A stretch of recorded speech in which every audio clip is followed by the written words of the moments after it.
Wait, can you use Chrono Boost on things other than Nexus, or? Yeah. Yeah. Yeah, okay. You just like put it on one building. All right, welcome everyone to Late Game episode 41. My name is Lycan. With me, I have co-host Stephen Bonnell. Missing from today's broadcast, currently broadcasting from WCS, is Jeff and Control Robinson. If you want, you can go check him out. That's probably where most of the viewers are going to be today. And our guests today are Stefan Penguin Mott and then Maro. I don't know your full name, Maro. Maro, you're now silent. I can't hear you. Oh, I was still muted. All right, there we go. How you doing, Maro? I'm doing good, man. How are you? Doing well, thanks. Thank you for coming on. Stephen, right? That's how you say it. Yeah, Yeah, it's what's also up? Stefan. We're all It's kind of Stefans funny. today, or like Yeah. variations thereof, except for you, Lycan. Yes, I'm just liking. And Steven, how you been? All right, great. You look handsome. I'd like to come over. Thanks, I try. Okay. So, all right. We are going into the topics today. We'll discuss WCS, Legacy of the Void, patch changes, or the patch from the show. Talk about the Gamers Paradise fiasco, promote the StarCraft 2 visual novel, and then we'll take your questions. It's going to be a pretty short show today. As you guys know, the WCS is currently running. No sense really in rescheduling it. We'll release the VOD. We can't talk about all the games because they're still going on. So there really isn't much to talk about. So we'll keep the content as unforced as possible. But with that, let's move first into WCS. Yesterday, the biggest thing I believe that stuck out was the game between Xanster and Marine Lord. Maro, why don't you go ahead and take us through the Terran side of those three games? Yeah, it was a pretty cool series. So Marine Lord ended up playing mech every single game, I believe.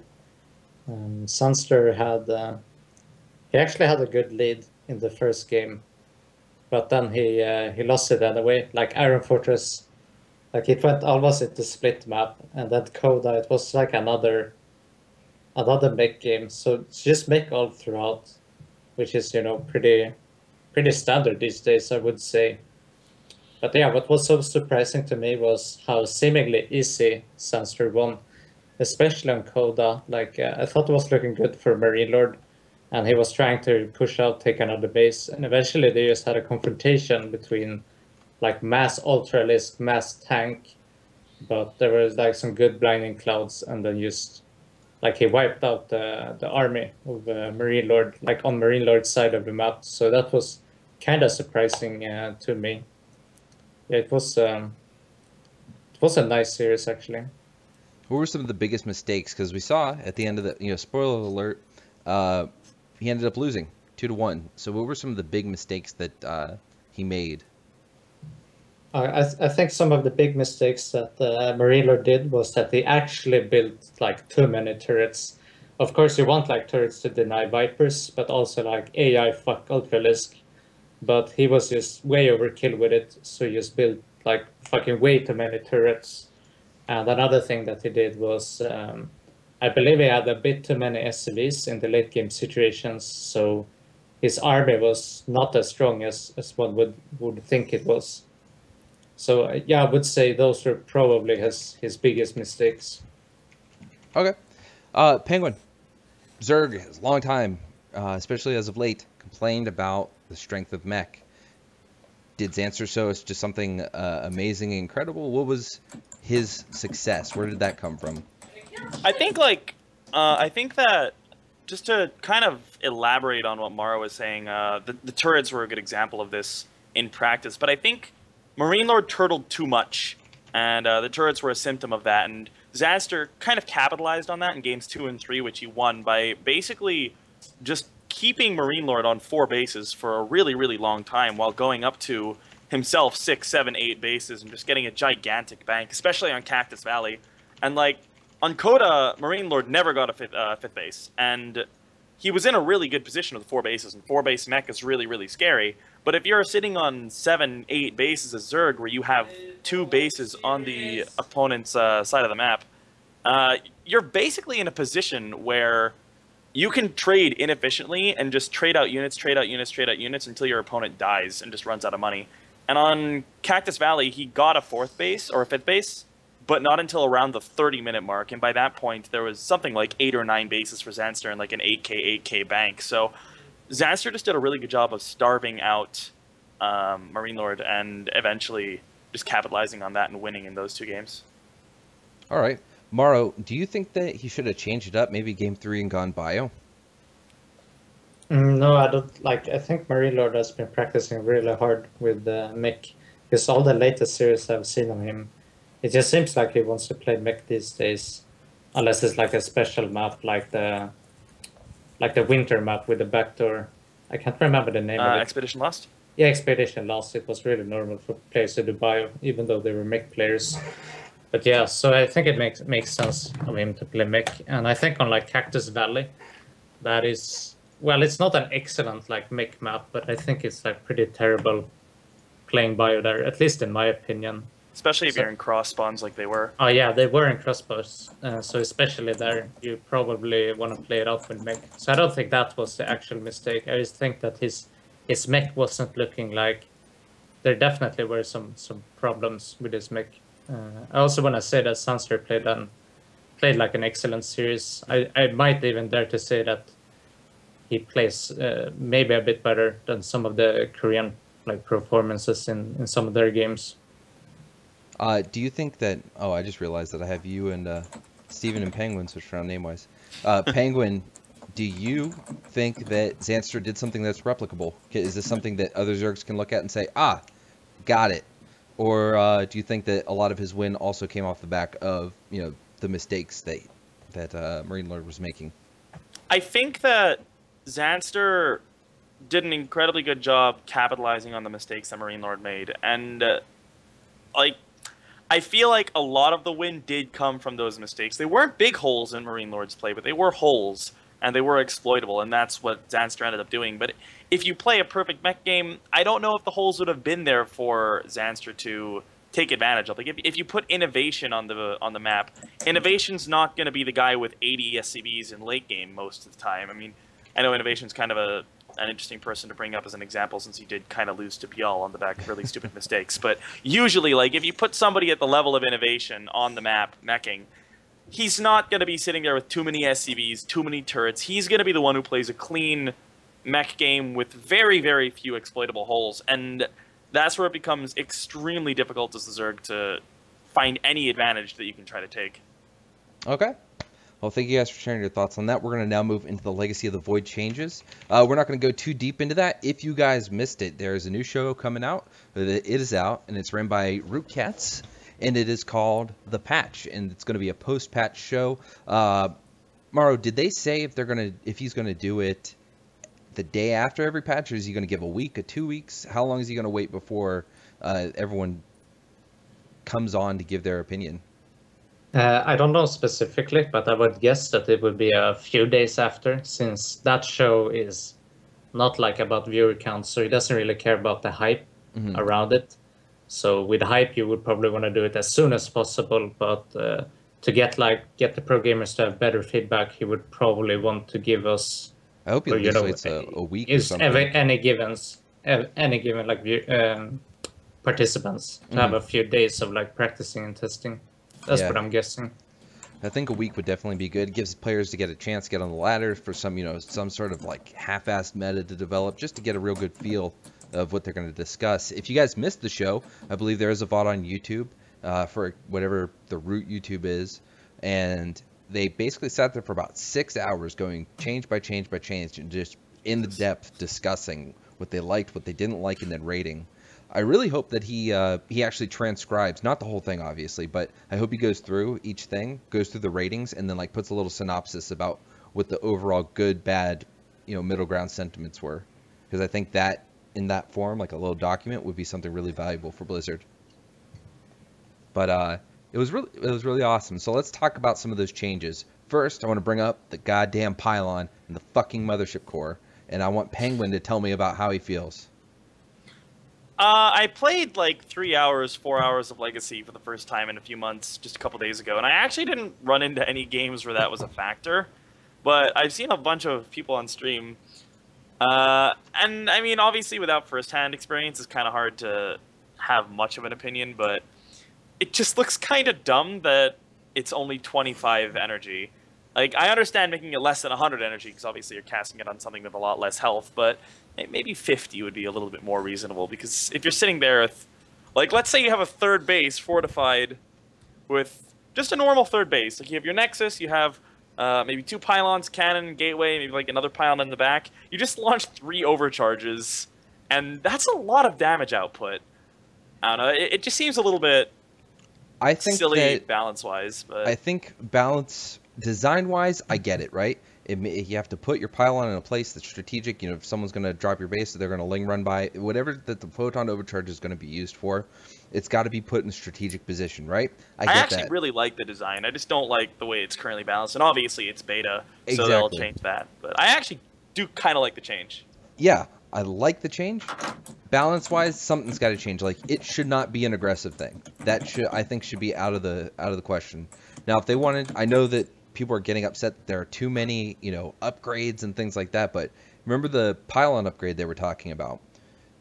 If you upgrade a forward pylon, and it's got to be something late game, right? Because you know what? Fuck that. I don't even like that change. Never mind. I'm not going to tell you what I was thinking. The point is that I don't like that you can be aggressive with it. I kind of like the idea of, oh, he's attacking my 16-second fucking warp in. Let me photon overcharge the pylon. And, you know, I like that idea. But how we would get to that without it being this imbalanced thing that it is right now, I don't know. I like it being a defensive thing. I like it, you know, having a role into where you're placing your pylons. Because not only are you placing pylons for defense with the photon overcharge, you're also placing your pylons so that you get that ability. What is it? The 2-second warp in, right? So I like the idea. I like where they're going. Something needs to change, and I think that they're seeing that Jeff, if he was here, I know he would be saying something different because I believe in his thing he said he likes it the way it is. But Maro, do you have a different opinion? Yeah, I kind of agree with you guys. Like, it's cool, the design and everything, but the problem comes when you're being aggressive with it. Like, it's kind of just talking about balance right now. As far as from my games, it looks incredibly imbalanced. The way you can like throw down a bunch of photon overcharges outside of Tyron, you kill the wall, and once you kill the wall, there's nothing like holding back adepts, and you just die to adepts. So I definitely see a problem with that as a turn right now. They could fix that by, you know, increasing the energy, make it deal less damage to structures or what have you. But Right. I think definitely, like, in terms of being aggressive, it needs to be changed. Steven, have you had a chance to play the new patch yet? Nope, not yet. No? Okay. So let's talk about real quick. One of the issues, pylon adepts. Early adept pressure shuts down your first few Marines. You can't really do anything. You're almost forced to build a bunker. Is there ever a time against Protoss you don't build a bunker, Maro? No, it's pretty much like you need a bunker, but it's less about the bunker and more about wall-ins for me. Because if an adept can just run past whatever defense you have at the choke point, he just gets into your minor line. Like, this adept is gonna, you know, start killing SCVs, and even if you kill the adept, the adept is gonna kill like 2-3 SCVs before he's dead. So like, you need a full wall off every single game, just because of this unit. So I want to bring this up real quick. We don't have to hash it out too much, but I like the idea of bringing back the Herc. Now, I don't want the Herc to just be an anti-early adept thing, but that's the kind of the thought that made me think of bringing it back. Herc has a shit ton of health. It's still light, so it's still going to take bonus damage from the adept, but it will. It has that AoE splash. It does 30 AoE splash, so that's going to, you know, someone brings 4 adepts to your door, it's going to, you know, do a little more damage, and they can't just knock out your first few Marines right away. And you're not forced to wall off. That thing can chase them down, blah, blah, blah. But there's also the worry about crossover. Do you see a place where the Herc could come back and actually have a role? Oh, sorry, I dropped out there a little bit. But no, I don't think the Herc was that good. Like, I don't think it was well designed. It overlapped too much with the Hellbat to me. It just seemed like a bio unit, but it was basically a Hellbat. Do you agree, Penguin? Yeah, pretty much. I didn't really like the Herc at all. It was kind of like a silly combination of a Marauder and a Hellbat. It's like slightly worse at Hellbat-y things than a Hellbat, and slightly worse at Marauder-y things than a Marauder. Okay. I don't know. Yeah. What do you think about the change then to make the Adept armored and bringing in the Marauder? I kind of like that idea. Because the adepts are pretty tanky right now, and I feel like they're too tanky because you can get away with them really easily. Like with their shade ability, I don't know what it's called, psionic transfer, I think. It's like they're really good at escaping and jumping around, and it's a really cool ability that they have. But I just feel like they have too much health, and they're just a little bit too tanky considering how much you can move around with that kind of stuff. But I think especially versus Terran, changing it to armored would be kind of cool. I think like the biggest thing that annoys me, and I haven't played enough to really formulate an opinion on whether this is actually a balance issue or just me not knowing how to deal with it properly. But like from a Zerg perspective, what really annoys me about the Adepts is that the shades can run through unit blocks on walls and stuff.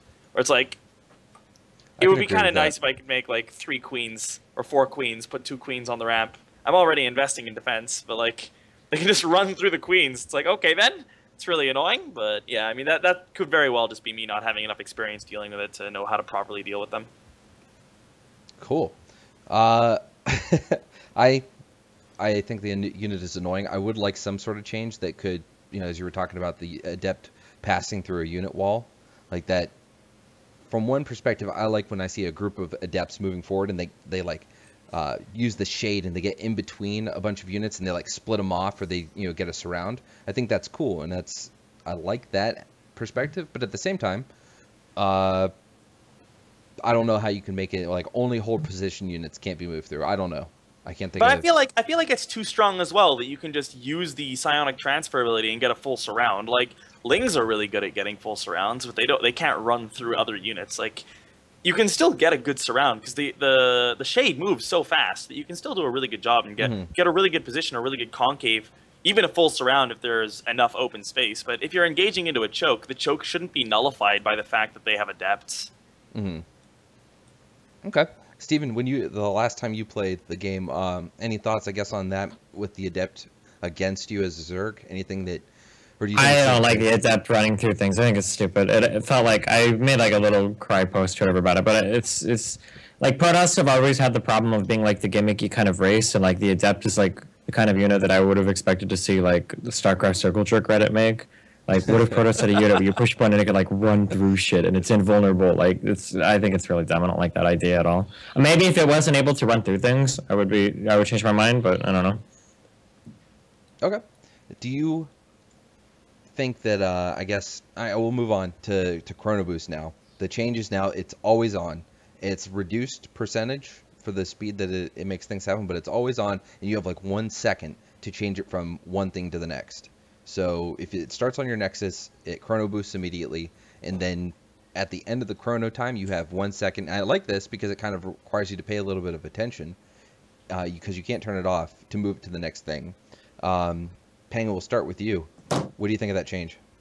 So I really like the direction they've gone into the macro changes for Terran and Protoss. Like I like the changes to the Mule. I like the changes to Chrono Boost. I think they're both pretty good. I'm mostly like I haven't played Protoss or Terran in Legacy since the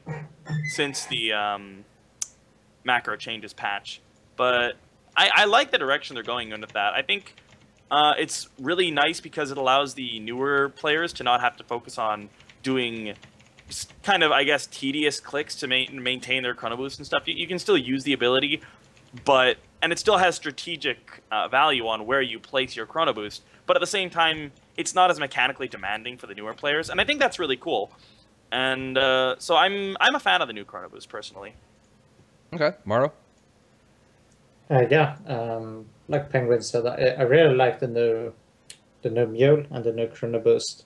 I especially like the chrono boost, but the problem is like I think they need to make some changes right now because it's like pretty confusing how chrono boost works.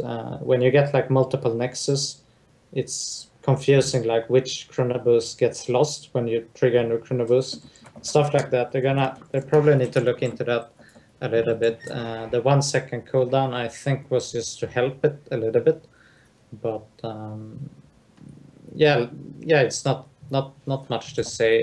I think they need to do something like a graphical thing that you can like see a line between buildings connected with chrono boost. I think that would be cool. But yeah, like an actual Protoss player could probably talk about it a bit more. All right, let's talk about the game as a whole.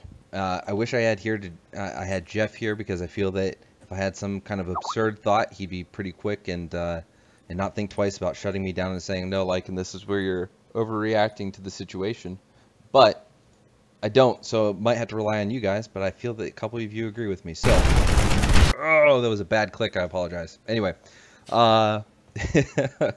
so I don't like the way Legacy of the Void feels. It started around the time they started making the macro changes. I can't pinpoint what it is I don't like about it, because I don't think that it's not the macro changes. It's something around that time they started making all these funky changes, and the only way I could think to describe it is it's like you had this kit, right?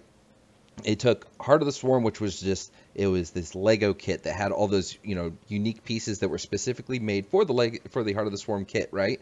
And they were like, okay, this is cool, everything fits perfectly together. And then they tried to make a similar custom kit for Legacy of the Void, and they handed it to us. And they kept bringing us these custom little pieces that were fitting quite nicely, and we were getting a really cool toy to play with. And then they were just like, all right, let's take a couple of these blue blocks, a couple of these red blocks, and we're going to replace them with the big fucking stupid Legos that aren't made for this kit and that a 2-year-old plays with, because they don't have the dexterity to put them together, and they just kind of stuck them on random different places. And now you have this thing that sort of resembles what you were playing with before, but it kind of doesn't work right, because now the weapon is just a long brick red Lego instead of the custom gun that was made for this toy. And Holy fuck. Jesus. That was an elaborate analogy. That's what it feels like, and this is why Destiny needs to play Legacy of the Void more, so he can have analogies for me. I literally only brought him on here for his analogies.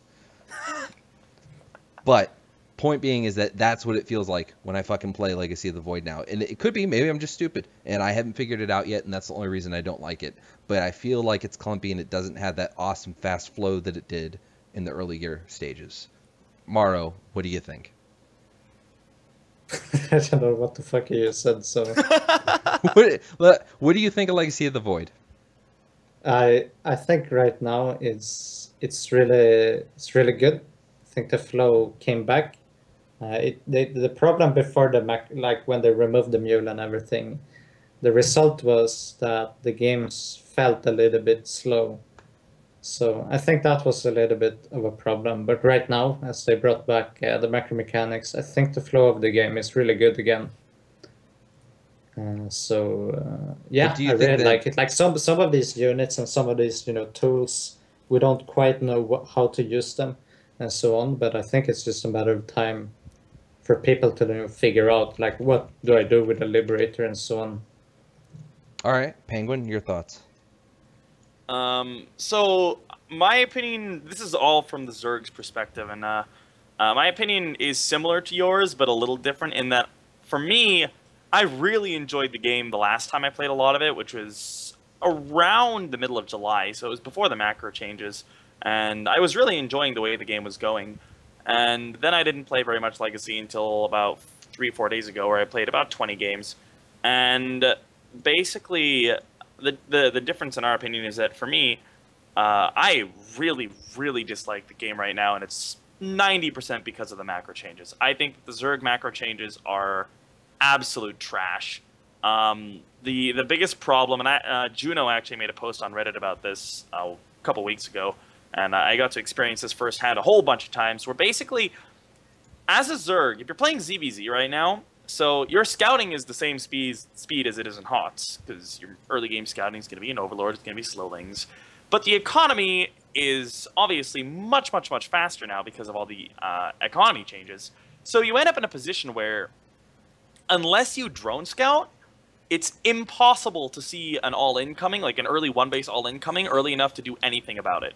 So on the one hand, that's like, okay, you have to drone scout, that's a little bit tedious. Even then, it's still really annoying, because you don't want to send a drone scout out until, like, you don't want to send one of your starting drones out. That loses so much mining time. So let's say you do send one of your starting drones out. That's already very tedious. But then you end up in a position where if you play on a 4-player map, if they don't spawn in the direction that you're sending your drone first, there's a 2 out of 3 chance that you're just going to lose the game. Because you're in a position where it's more coin flippy than 2011 PvP. Because you're in a position where either you have to play absurdly safe, to the point where you're going to free lose against anybody who plays greedy, or you have to play just normal, just greedy, and then you're dead against any kind of all-in. Like, I was going for kind of similar builds to what I do in HOTS because I haven't played enough Legacy to have Legacy builds. And basically, I went like 17 pools, send my first 2 lings across the map when the pool finishes. And I get across the map and there's 40 speedlings running to my base on a 2-player map. It's like, okay, I guess I'm dead. There's literally not enough time for me to get my queens to the ramp. And then you're in a position where it's just such a boring matchup to play because you're just flipping a coin every single time. Like, am I going to play greedy? Am I going to play defensive? Am I going to be the one doing the speedling all in? And that's really, really annoying. I think I find no enjoyment in the matchup right now.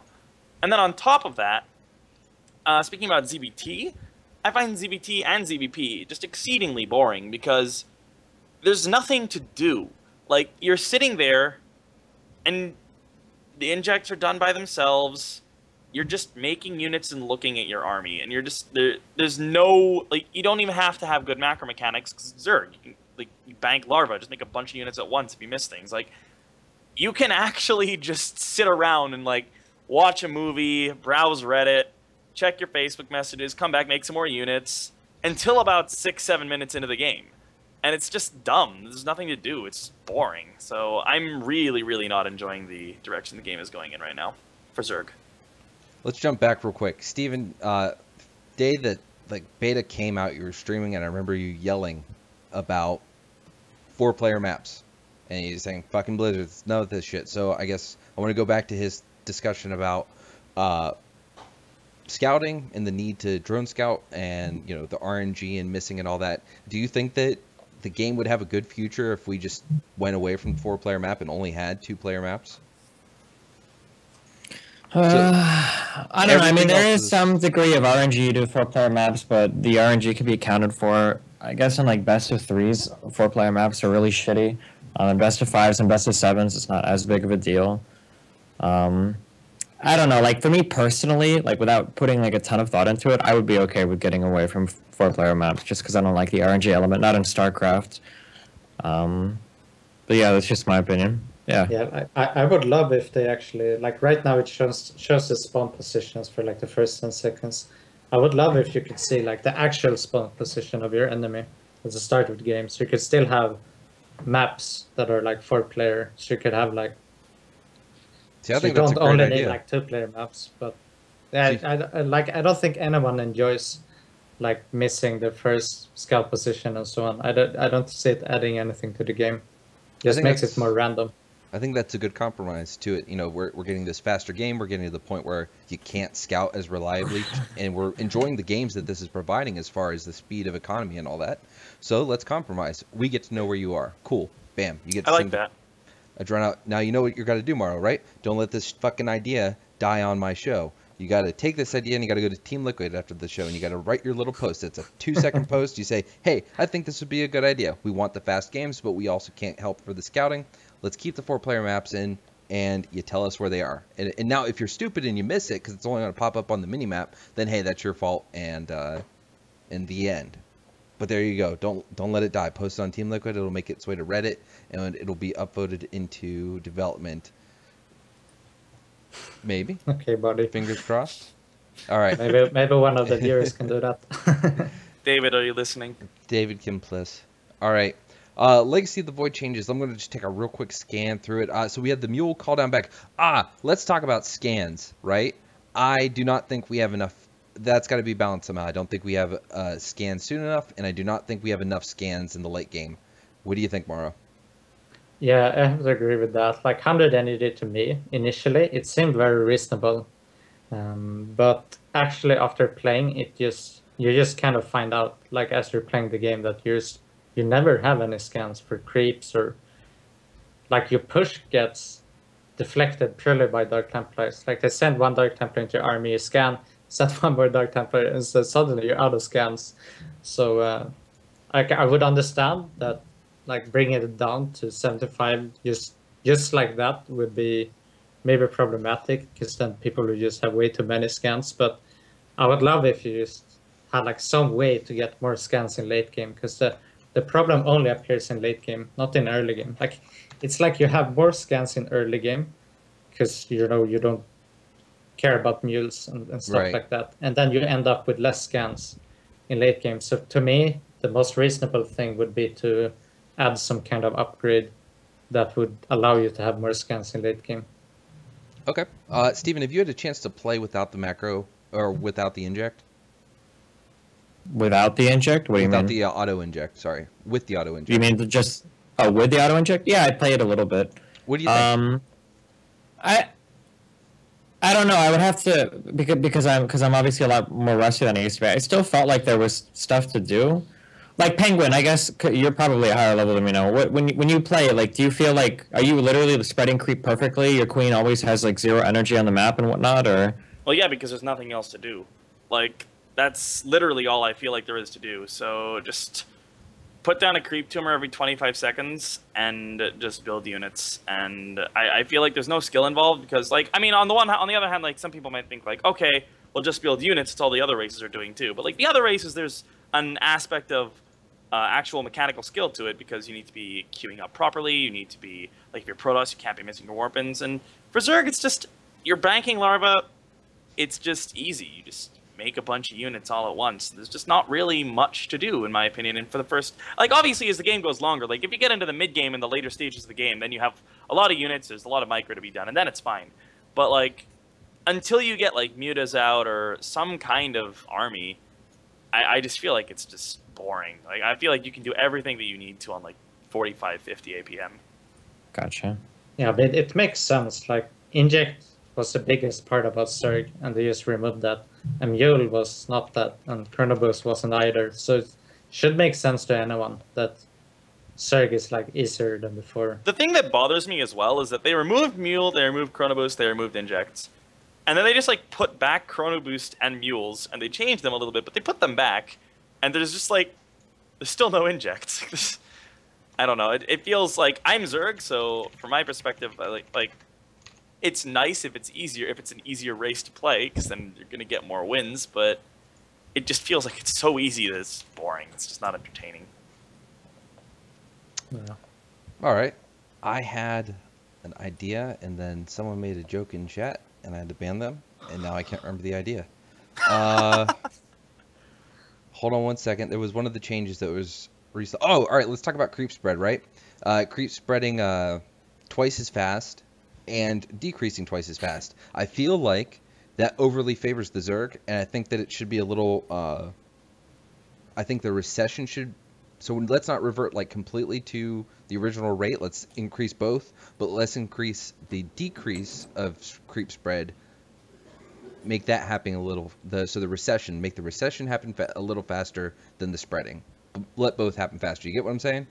Because I think that by like just 8 minutes. Just a thing. Like right now, they talked about making it recede and increase quicker. They went back on that, so it only increases quicker. The receding part. Oh, really? It's not true. They scratched that damn, out. then that's fucking absurd. That's really stupid. Like, I've had a couple pro Zergs say they have creep mid-map by, what, 5-6 minutes in or something like that. Like, it's spreading really fast. So, I feel like if it's equal, that's still, in the current state of the game, I don't feel like Terran are able to get out on the map and start, making creep go back that quickly. And especially if it's mid-map by 6, let's even 8 minutes. That's a lot of game time. That's a huge advantage for the Zerg. What do you think, Penguin?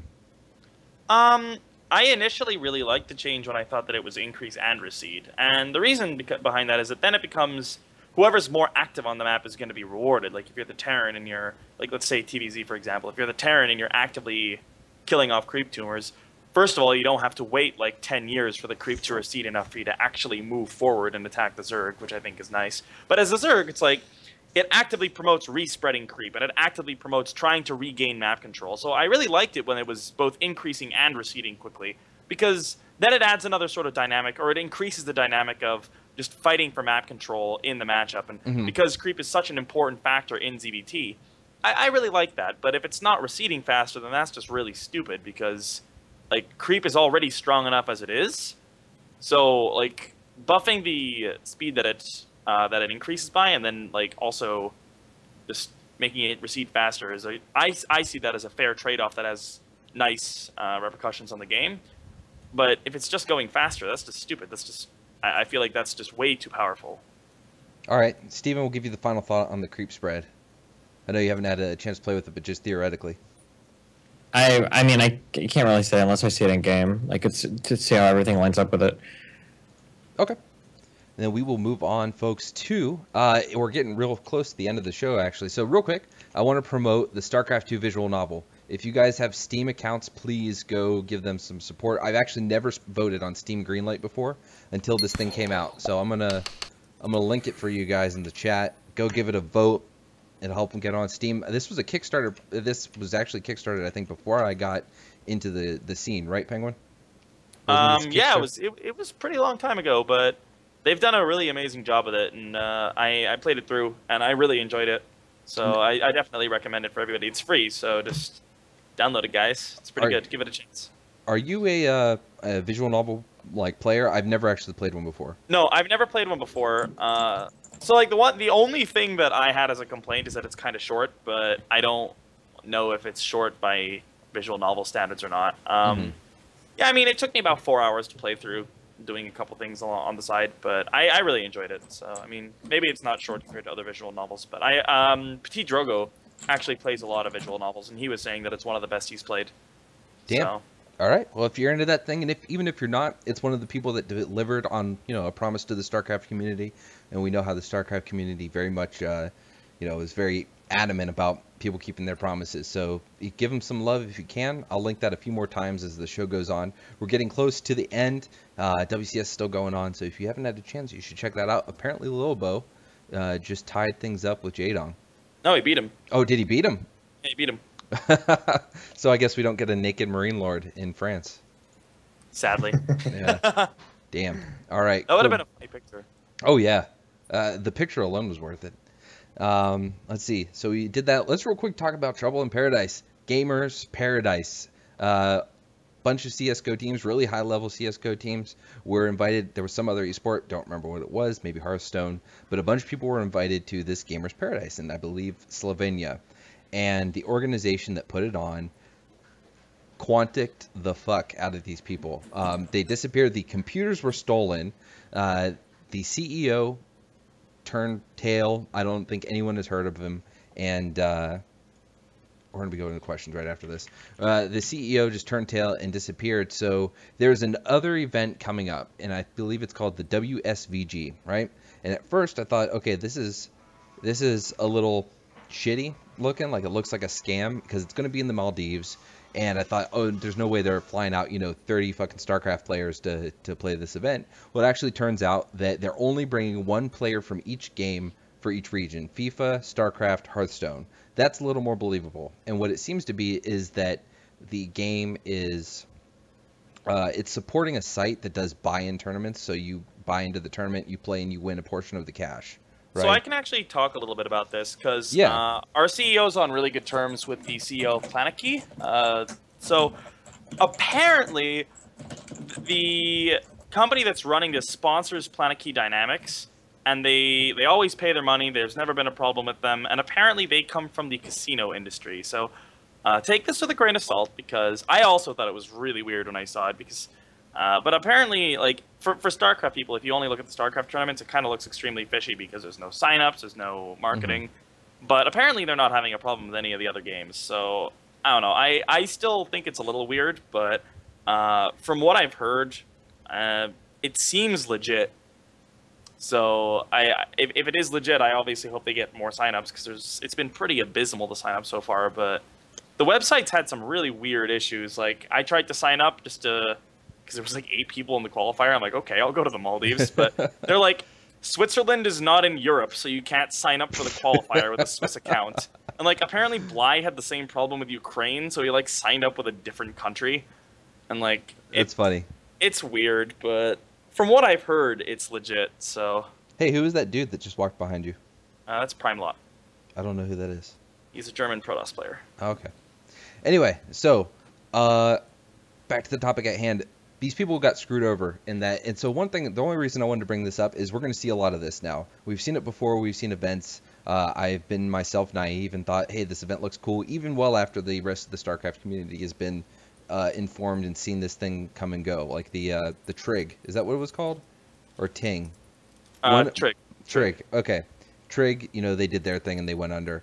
And I don't want to see that happen, but it's going to. As StarCraft, esports as a whole is now going through like another wave of popularity where it's again gaining momentum, gaining new traction in different places. ESPN is just now hiring a lead editor for esports content. So we're going through changes. Things are going to happen. A lot of people are just going to see dollar signs and investment, and we're going to get these stupid events where people just try to make a quick buck and then dodge out. But this one, the WSVG, apparently the company that's backing it, called World Gaming or something like that, the website, is actually formerly Virgin Gaming.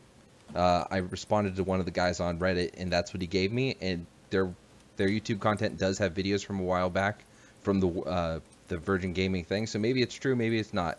I definitely say take a look at it, see what you think, but make the decision for yourself. The only thing I worry about is people getting screwed over and ending up in another country. And I almost pulled a thorn there.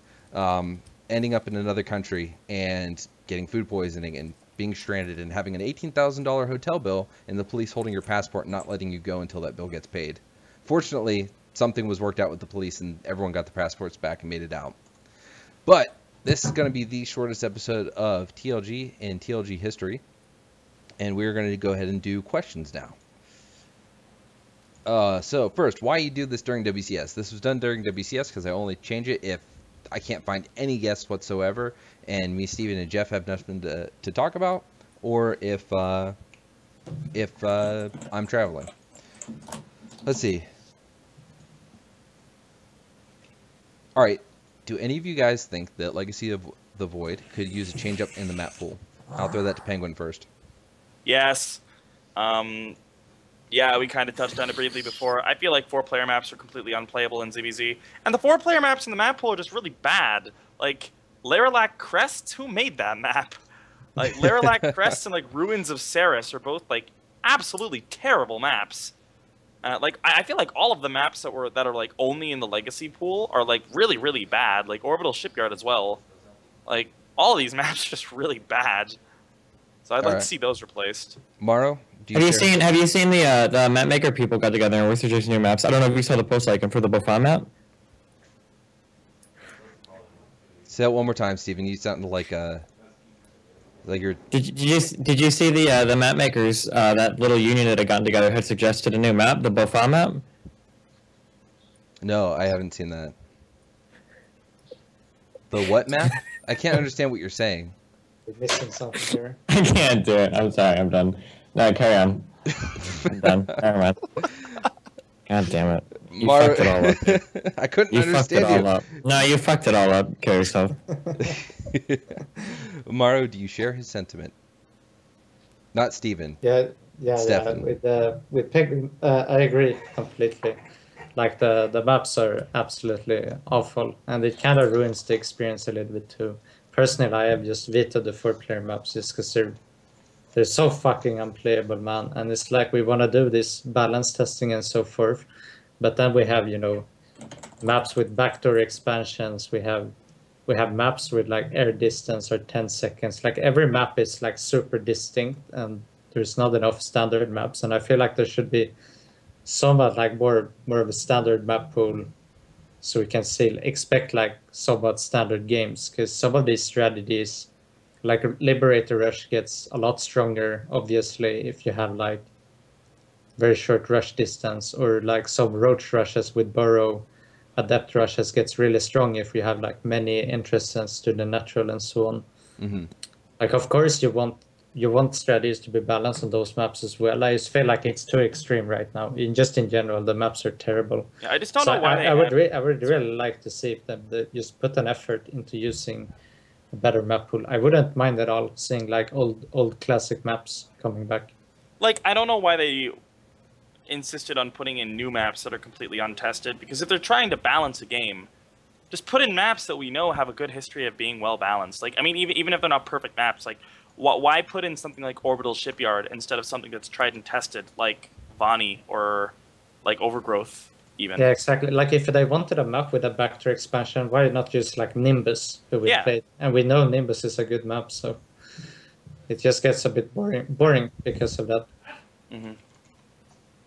All right, give me 1 second. The black screen, guys, when you see that go up, it's on purpose. It's when I have to use Skype, and I don't want the Skype shit to show. So that is why that happened. Oh, and I did it again. All right, cool. Thank you, Mara, for that.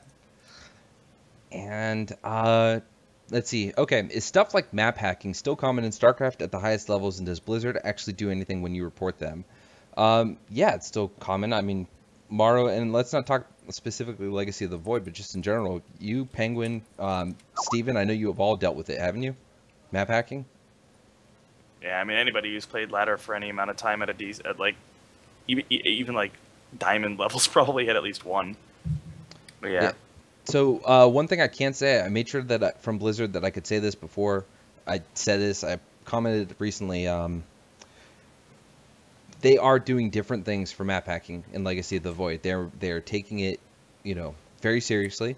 I can't say what in any way, shape, or form they are doing, but they are making different changes for Legacy of the Void in the way they approach map hackers. So, while if you're playing Legacy of the Void right now and you're getting, you find a blatant fucking map hacker, or you're hacking yourself and you can tell they're a hacker, things are going to be different in Legacy of the Void. How? Can't say, because they really didn't even tell us the details, but I can't even give the little details that they gave us. Just point is, they're approaching it from a different angle, and I'm excited to see if it works. Let's see. Next question. Is there a way to get replays from the Lycan League Mega Finals? Yes, there are ways to get the replays. Only a handful were given to me. Base Trade TV is going to have a few. I'll get those and I'll publish them. Oh, yeah. So 2 fucking days ago, I have a Mega Upload account, and I got a copyright infringement notification from them, and I had one of my links disabled because I was giving away my replays through a Mega Upload link, right? And so someone went and said that I had copyrighted material stored on my Mega Drive, and it disappeared. So I lost all those replays, so I won't be giving anything away via Mega Upload. And let's see, next question. Why is it so important to watch behind your ears? Because we're that far down in the question thread. Let's see. I think that's about it. Cool. All right, those are the questions done. This episode is literally the quickest episode that we have ever had in TLG history. Steven, you all right? I think we lost. Yeah, why? What's up? Oh, you disappeared. Oh yeah, no, I changed some mic settings a few days ago, and I think it's fucking with my audio on Skype, but I can't hear it, so I'm like looking at my shit. Sorry, all right. What's up? Nope. So we're gonna do the go around the horn real quick, get everyone's information, then we're gonna kill the show. So Maro, where can people find you? What's going on with you in the near future? Yeah, people can find me at Prop Moro on Twitter and Moro at Twitch. I'll be streaming, maybe not the coming days because of WSS, but in general, you should see me streaming fairly regularly at standard European times. And I want to say thank you to the show. It was, or thank you for the invite to the show. It was short and sweet.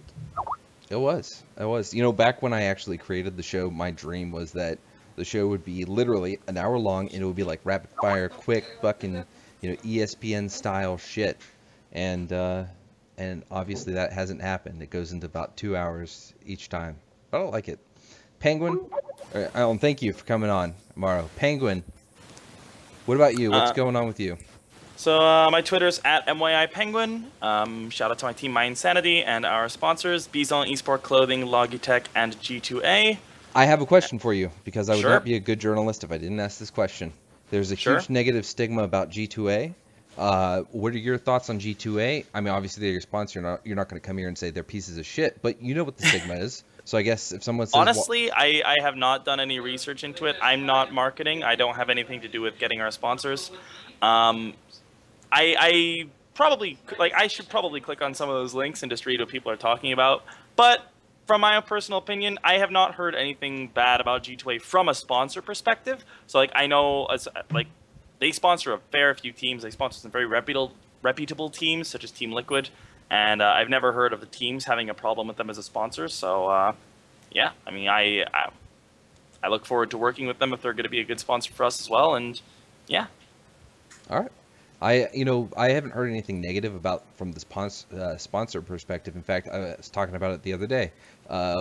it's a very lucrative sponsorship to have if you're, the right team, the right streamer kind of thing. Everyone has an affiliate link with G2A. That's not hard to get, but to get the actual cash monthly sponsorship, I've heard G2A is one of the most lucrative and the best support you can have. So for that sake, for my insanity, very happy. And honestly, one of the complaints I did hear a lot about G2A is that people would get a key and it was either stolen or broken or whatever. I don't know how many of those have ever been, quantified and proven to be true. But I do know that they now provide like some sort of insurance where like if you get a key and it's like, oh, this key didn't work, because people sell their keys they buy, they'll buy the key for you. Like this key didn't work, okay, we'll buy you another one. They have insurance for that. But does my mic sound like less ass right now? Yeah, actually it does. Oh, wow. Okay, I love you. Oh, I love you too. I get this weird fucking tingle in my jimmies when you say that. It feels good. Anyway, Thanks. thank you for coming on, Penguin, Morrow. Steven, what's going on with you? Nothing much. I'm just really waiting to beat Metal Gear Solid 4. I'm kind of antsy today. Sorry. Just... Is it? We were talking about it last. It was at 4. I thought it was 5. Or 5. I'm sorry. See, my brain's not even fucking. I never even played the series, and I knew that.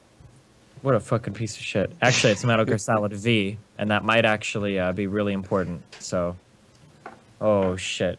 Does anybody here like or give a fuck about any of the Metal Gear Solid shit? Nope. All of you can go fucking kill yourselves. Never mind then.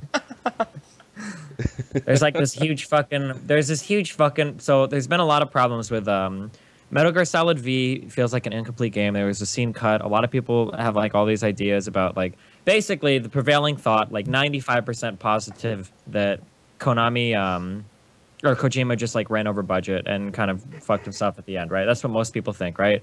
But now there's like all this fucking conspiracy theory shit that Hideo is going to announce some crazy fucking shit on 9/11 and release like some major post-patch content and a whole bunch of fucking theory crafting and all these weird YouTube videos and websites have been found. Like 2% chance of any of it being true, but like I'm on like this fucking super fucking hype train for it. And I know none of you give a fuck, so there you go. I said my piece. Hey, we got you pretty passionate about something today, so... Wow, thanks. I tried. I've been thinking about the show. Like, I don't want to go towards gimmicks or anything like that, but I do want to try developing some sort of segments. I've been watching a lot of different, like, sports broadcasts, and... Hey, what's the name of the one... Hey, Ryan, what's the name of the one with the Carl? What show is that? The Solid Lock of the Century of the Week? Okay, so there's some ESPN show? Is that what it is? Or some ESPN show, and it has Carl from Aqua Teen Hunger Force, and the animated character talks about sports, and it's like Carl's Lock of the Century of the Week. Yes. This is on ESPN, really? Yeah, it's Carl's Stone Cold Lock of the Century of the Week, and Carl just comes in and he does like a funny monologue where he's talking about the games and then shits on players. Like, what was the one we listened to? It was about Tony Romo or. Tony Romo and Adrian Peterson, and like they started making like Papa John's. Holy shit! Yeah, I'm looking at the YouTube video now. This is fucking hilarious. What the fuck? So I want to try segments that'll brighten up the show and all that shit. So it's something we're considering. We'll see what we can do. Anyway, are they gonna carry this on even though even though Aqua Team Hunger Force is coming to an end? There's supposedly they've never said anything about that segment ending since Aqua Teen is ending, have they? No, but that show is no longer a show. The radio show isn't a show anymore. Oh, so they don't do it anymore? CP moved to SportsCenter all the time. Does it do it on SportsCenter? No. Okay, apparently they don't do that segment anymore. It moved to SportsCenter. Oh, gotcha. And they don't do it anymore. So, anyway, that's all we have here. Anyone else have a final thought they want to share before we go? I would ask Destiny when he will play StarCraft 2 again. Hopefully after I beat Metal Gear Solid 5, I might, if I can fit it in, if I can pencil it in around my Hearthstone time. Okay, He needs to nice. beat the 9/11 DLC as well. Oh, shit. Oh, so my mic sounds okay now, right? Yeah. Yeah. Speaking of ESPN Lycan, have you ever heard of Bofa? Yeah, I saw the joke already. Fuck! Oh, I didn't know if you connected it or if my mic wasn't coming through. Okay, never mind. Kill yourself. Okay, I'm done. God damn No, it. wait. I tried. So someone actually So said that Lycan joke is in supposed chat. to go. Lycan, I know, that's why I kept Okay, repeating it, but I okay. didn't think it came through. So Lycan is supposed to go, Bofa, what's that? Bofa what?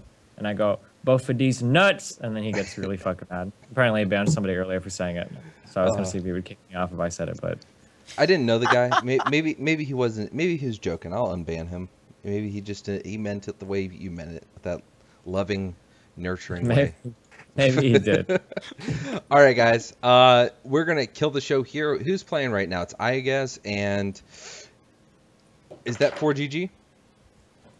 I think it is. I don't know. Jesus Yeah, Christ. that's- All the Koreans look the fucking same to you, dude? Holy Yeah. shit. So Fucking racist. Actually- Jesus Christ. What'd you say, Maro?